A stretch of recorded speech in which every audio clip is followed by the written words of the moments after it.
যাকে ভালোবাসতে বলেছেন তাদের সবাইকে ভালোবাসবো, কিন্তু আল্লাহর কসম আল্লাহ ছাড়া কাউকে ভয় করব না। নারীরাও না, পুরুষরাও না, ভয় শুধু আল্লাহ তাআলার জন্যে।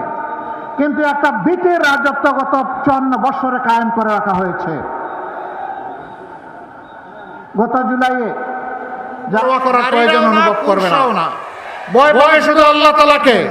আল্লাহ রাব্বুল আলামিন যাকে সম্মান করতে বলেছেন আমরা তাদের সবাইকে সম্মান করব, যাকে ভালোবাসতে বলেছেন তাদের সবাইকে ভালোবাসবো। গত জুলাইয়ে আকাঙ্ক্ষা ছিল তারা একটা বৈষম্যহীন ন্যায় বিচারে ভরপুর একটা বাংলাদেশ চায়।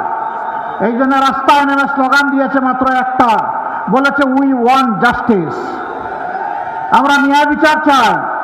ন্যায় বিচার সমাজে যখন কায়েম হবে, বিচারে ভরপুর একটা বাংলাদেশ চায়। এই জন্য রাস্তায় নেমে স্লোগান দিয়েছে মাত্র একটা, বলেছে উই ওয়ান্ট জাস্টিস। আমরা ন্যায় বিচার চাই।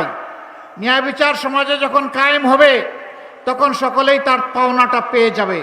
সেই ন্যায় বিচার কে দিবে, কোথার থেকে দিবে? সেই ন্যায় বিচার তারাই দিবে যারা বিচারকে সম্মান করে। আর সেই বিচারের উৎস হচ্ছে আল্লাহর বিধান। আল্লাহর বিধানকে বাদ দিয়ে দুনিয়ার কোথাও ন্যায় বিচার কখনো কায়েম হয়নি, হওয়া সম্ভব নয়। আল্লাহ সমস্ত সৃষ্টির খালেক, আমরা বাকিরা সব মাখলুক।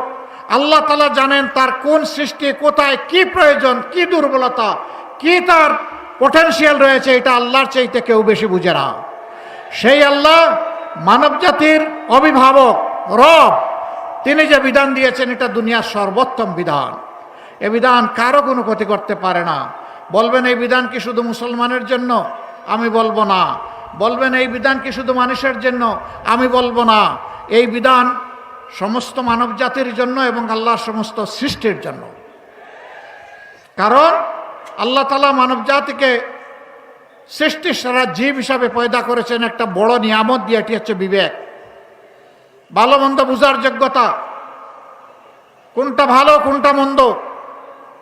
আর এইটা বুঝিয়ে দেওয়ার জন্য আল্লাহ তাআলা যুগে যুগে নবী পয়গম্বর এবং কিতাব পাঠিয়েছেন।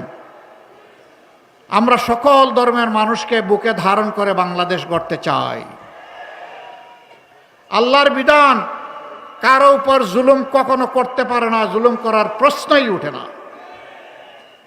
এদেশে আমরা মুসলমান, হিন্দু, বৌদ্ধ, খ্রিস্টান, নারী, পুরুষ, এই দেশে বহু নৃতাত্ত্বিক গোষ্ঠী আছে, সাঁওতাল ভাই বোনেরা আছে। আমরা সবাইকে নিয়েই আমাদের বাংলাদেশ।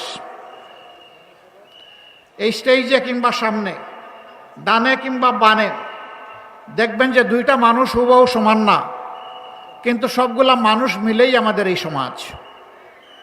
আমরা এই জাতিকে আর বিভক্ত করতে দেব না।